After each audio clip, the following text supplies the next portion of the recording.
continuing to more measurements to figure out if there is hyper or hypovolemia present, we have two patients. They actually complain of dyspnea, and here we have two signals. That's the pulse wave Doppler signal across the mitral valve, so the inflow into the left ventricle.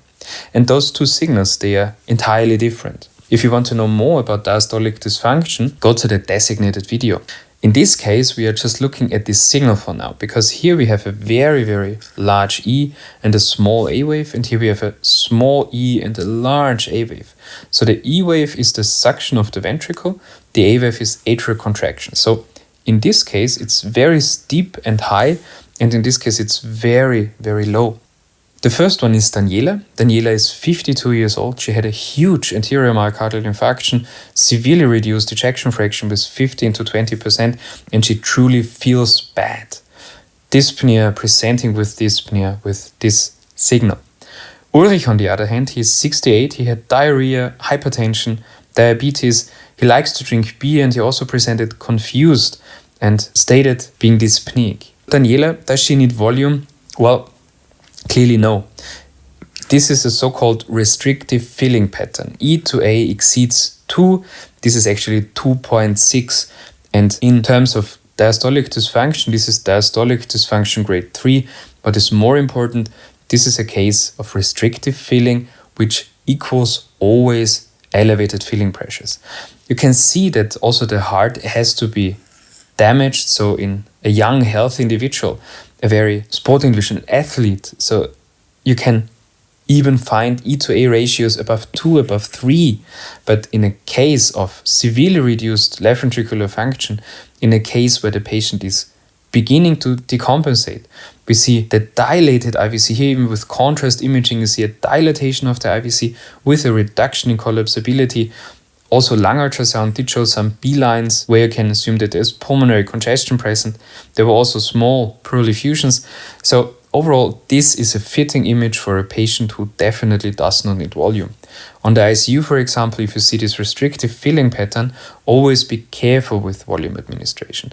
It not always necessarily means that the patients are endlessly hypervolemic, but in case of restriction with volume, you should be very, very careful.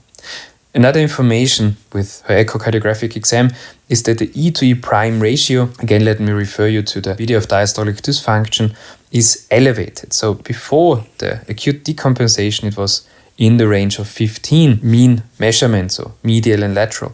In this decompensated state, it was elevated to 22. So we have many indicators that there truly is hypervolemia present. And of course, this patient therefore is congested and needs diuretic therapy. Ulrich, on the other hand, he is hypovolemic.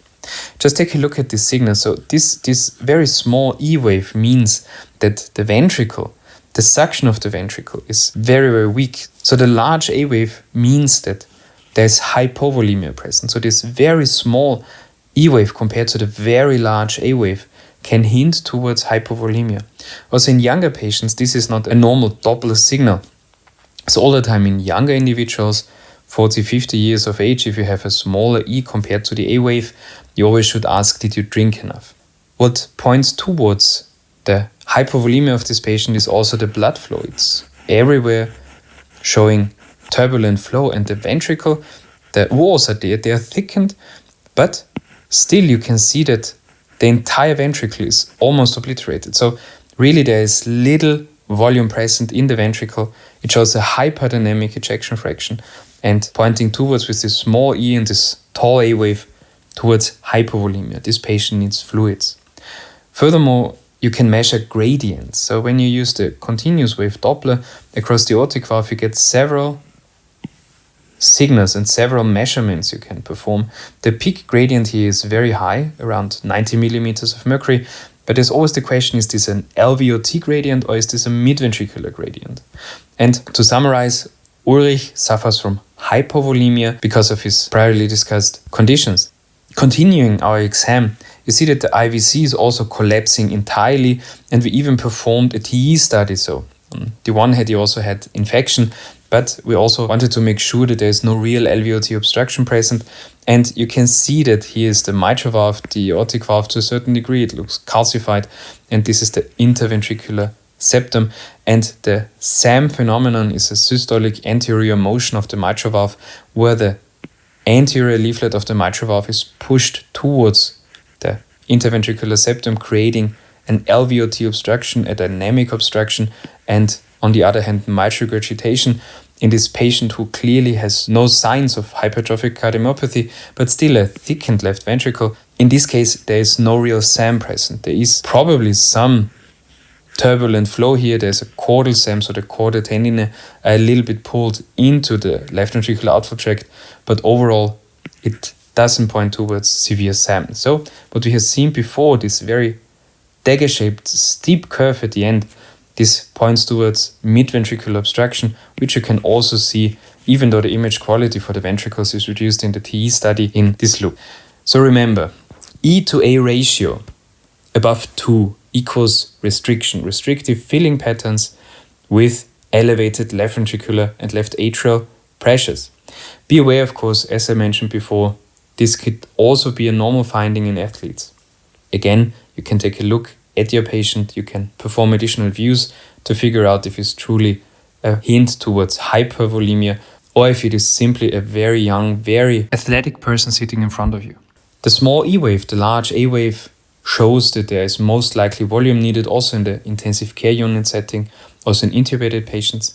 The E to E prime above 14, a mean value of the septal and the lateral measurement of E to E prime with tissue Doppler, shows elevated filling pressures. And it also shows a trend, so if it's rising, pressures are also more and more elevated.